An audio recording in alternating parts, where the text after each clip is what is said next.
आज की खबरों के प्रायोजक हैं FH मेडिकल कॉलेज इदमातपुर।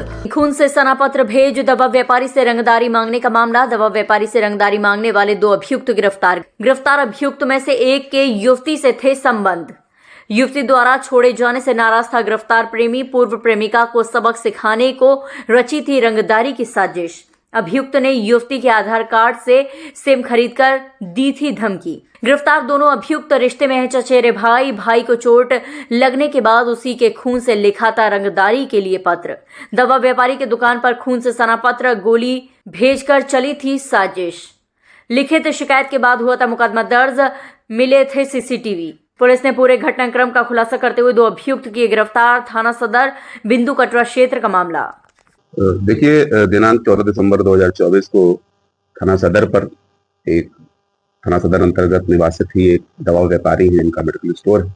उन्होंने एक शिकायती प्रार्थना पत्र दिया जिसमें उन्होंने बताया कि 2 दिन पहले उनको मोबाइल फोन पर थ्रेट कॉल्स आई हैं जिसमें उनसे कुछ पैसे की डिमांड की गई है, नहीं देने पर अंजाम भुगतने की भी धमकी दी गई है।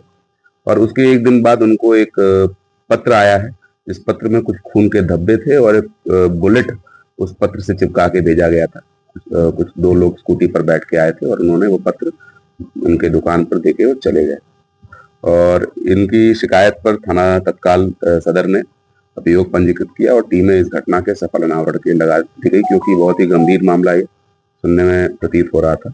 जब इस घटना की तहकीकात की गई तो 2 अभियुक्त जिन्होंने इस पूरी घटना की प्लानिंग की थी, प्रदीप और जैकी, इन दोनों को टीम ने गिरफ्तार किया। इनके पास से स्कूटर और जिस मोबाइल फोन से कॉल हुई थी, हेलमेट, ये सभी चीजें बरामद हुई। जब इनसे पूछताछ की गई तो पता चला कि इस पूरे घटना की प्लानिंग अभियुक्त प्रदीप है, उसने की थी। ये प्रदीप एक महिला के साथ इसके प्रेम संबंध थे जिसके चक्कर में इसकी पत्नी भी इसको छोड़ चुकी थी और वह महिला अब वह किसी और के साथ उसके संबंध हो गए थे।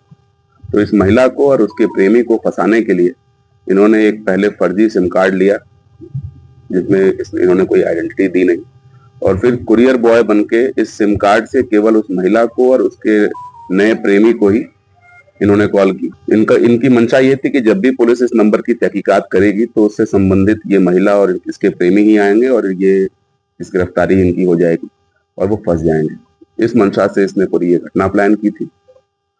इसके अलावा इसके मन में ये भी था कि यदि भय में आके व्यापारी कुछ पैसे दे देता है तो इसको आर्थिक लाभ भी होगा। पूछताछ में ये भी समझ में आया कि आर्थिक रूप से अभी इसकी स्थिति अच्छी नहीं चल रही है।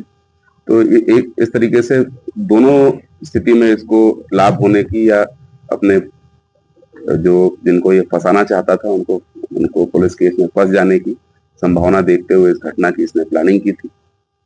इन दोनों अभियुक्तों को सुसंगत धाराओं में माननीय न्यायालय के समक्ष प्रस्तुत करके न्यायिक अभिरक्षा में भेजा जा रहा है। इस गुड वर्क के लिए पुलिस टीम को 25,000 रुपए कैश रिवॉर्ड दिए जा रहे हैं।